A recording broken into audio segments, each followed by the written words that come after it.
let me shift now into some of my bold predictions and along with some how-tos I have for you. So I'll kind of let you know what's coming up. So here's what I would say you can expect. We mentioned this briefly. You're going to have fewer transactions. Now, not catastrophically fewer transactions, but built upon the loss of transactions this year, it's certainly not near the high water mark of where we were by the end of 2021.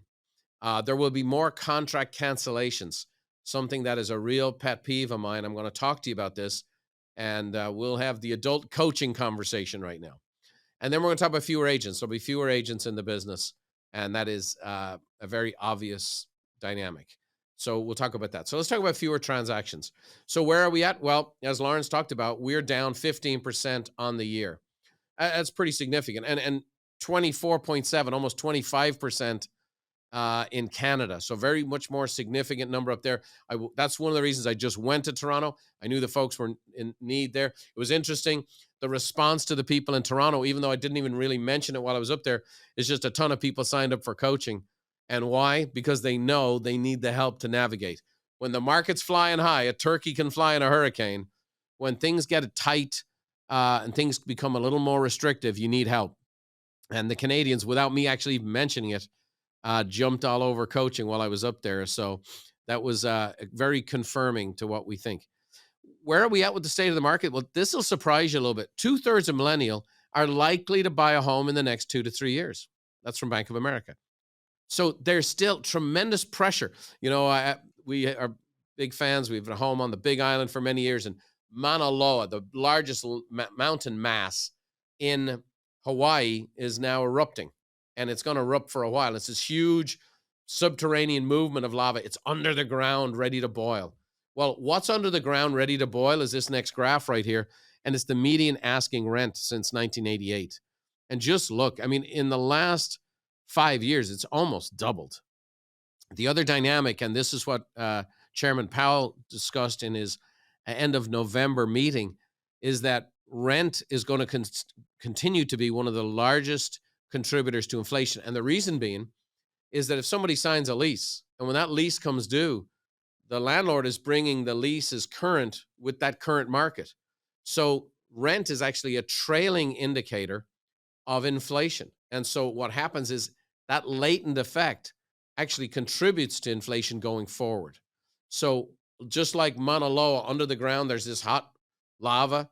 The pressure to buy is still significant no matter what the rates are, because rent is so high, and rent is increasing at a higher rate than the price of a home.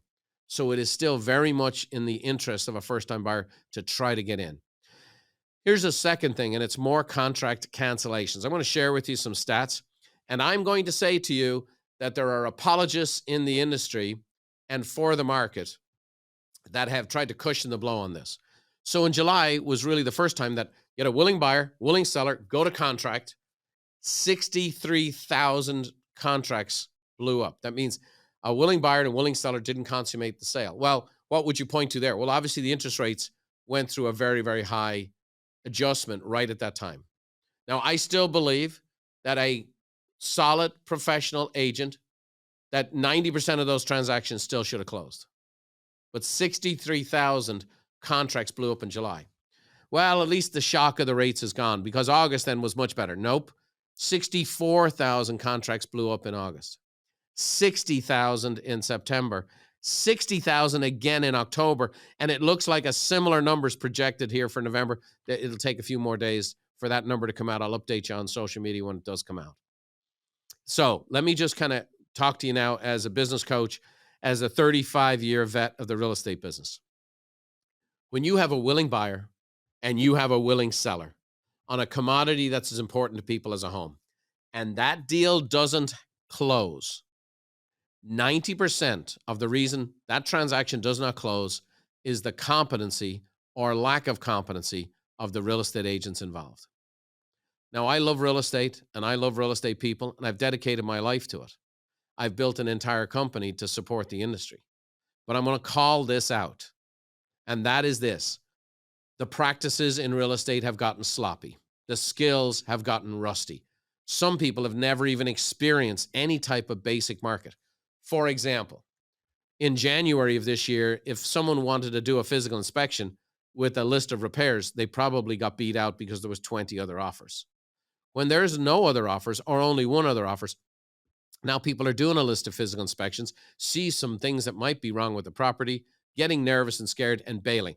I've actually been a part of a couple of transactions myself as a principal, where the other side of the transaction, the agent could not direct and lead their client, and they bailed on a transaction. And then I ended up reselling the property for the same price. And it was just agent incompetency, agent inexperience. And I know this sounds a little harsh. Here's the thing. Sometimes the coach needs to kick you in the butt. I'm telling you right now, the skills are rusty. I'm telling you right now, there's some people who are completely untrained and unprepared for this market. Listen to these numbers. It's 1 out of every 5 transactions is blowing up right now. 1 out of every 5 deals. Now, if you really want to take a downward market and turn it into a catastrophe, have 1 out of every 5 transactions you do blow up. So I have obviously a lot of opinions on how that can get fixed, whether it be training and coaching and the skill development that needs to happen. You have to have the skills that meet the market. You have to have those.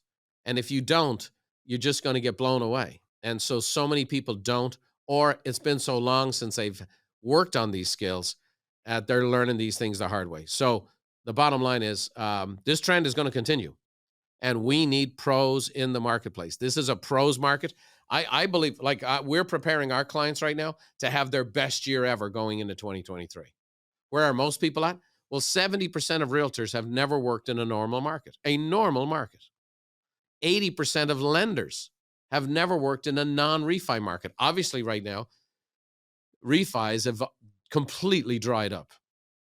80% of the people in the loan business have never even worked in an environment like this. We have a number of clients that are in our coaching program that are lenders, and we are helping them and working through this process. By the way, they're making sure they're working on their purchase business, but they're absolutely engaging in all the fundamentals it takes to succeed in a market like this. These things come and go.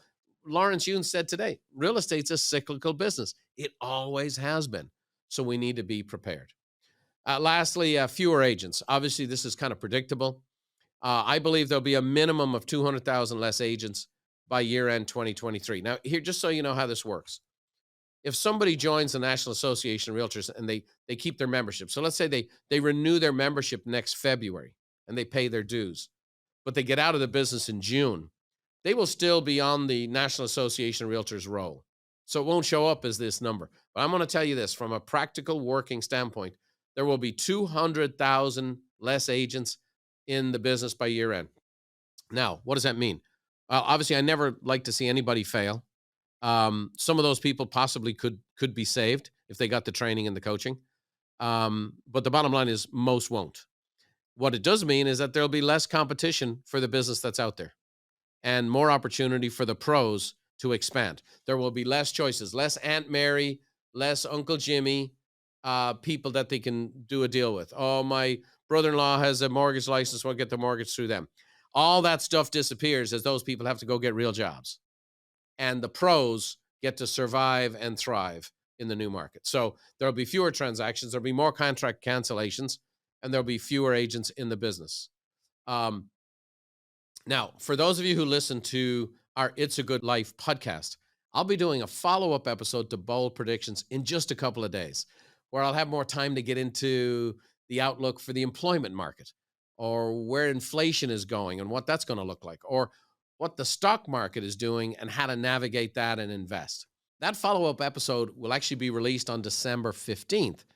But if you want to get early access to this episode and all future episodes of the podcast, all you need to do is open the Apple Podcast app and click on It's a Good Life. And you'll see a banner not only to remove ads from any episodes, but also to unlock early access to episodes.